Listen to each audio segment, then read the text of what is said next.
Stallone. We all know him. He's been in show business since the late 1960s. But it was in 1976 that he really became a household name. You can't talk about Stallone without mentioning this particular role, and you can't talk about this movie without mentioning him.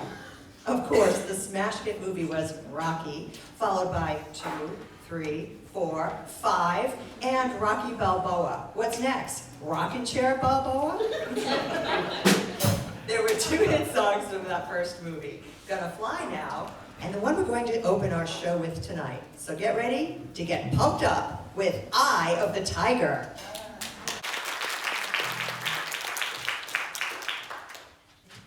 Well, one thing that distinguished rock and roll from the swing era jazz was this.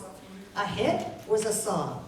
In rock and roll, a hit was a performance. In other words, only Bo Diddley would have a hit with Bo Diddley. And only Bill Haley and the Comets would have a hit with Rock Around the Clock.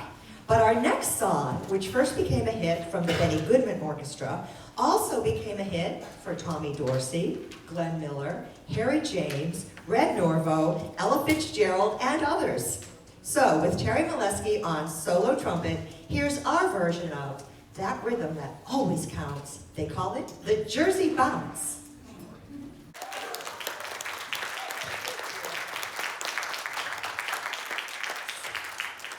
Staying with our core repertoire of music from the swing era, we dig back into the Great American Songbook. Now this piece dates back to 1935 and was first made popular by Fats Waller.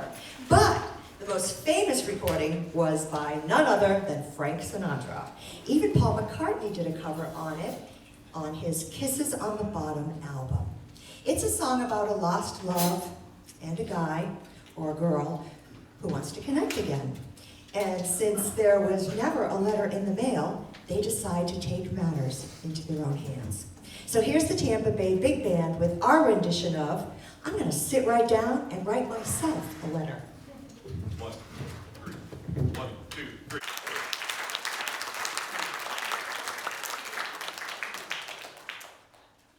Jules Stein was a prolific composer with hits like Just in Time, Diamonds Are a Girl's Best Friend, You'll Never Walk Alone, as well as the scores of many Broadway shows, including Gypsy and Funny Girl.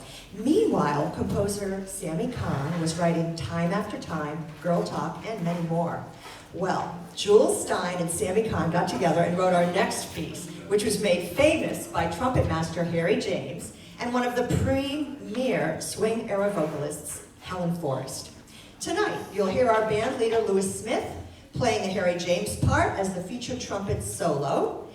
Now, in the style of Harry James, I've heard that song before.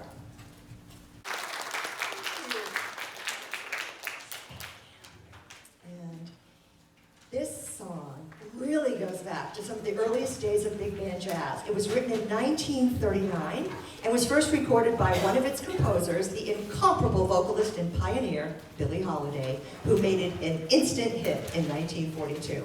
But since then, dozens of artists have recorded their versions of this song as well, including Keely Smith, Tony Bennett, Barbra Streisand, and the phenomenal jazz rock band of the 70s, Blood, Sweat, and Tears.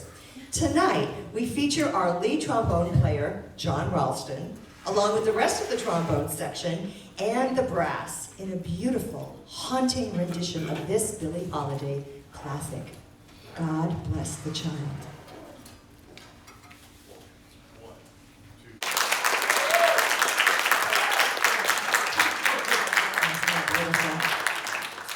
Well, most of us grew up in a time when a phone number was 2 letters and 5 numbers, like Tampa 65432, for instance.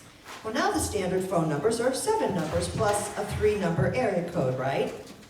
Well, believe it or not, if you were to dial 212-736-5000 on your phone right now, don't do it, we want you to listen to us play, but you would hear the title of this Glenn Miller hit, because this is still the phone number for the Pennsylvania Hotel near Penn Station in New York City. So smile, tap your feet, and sing along with us if you like.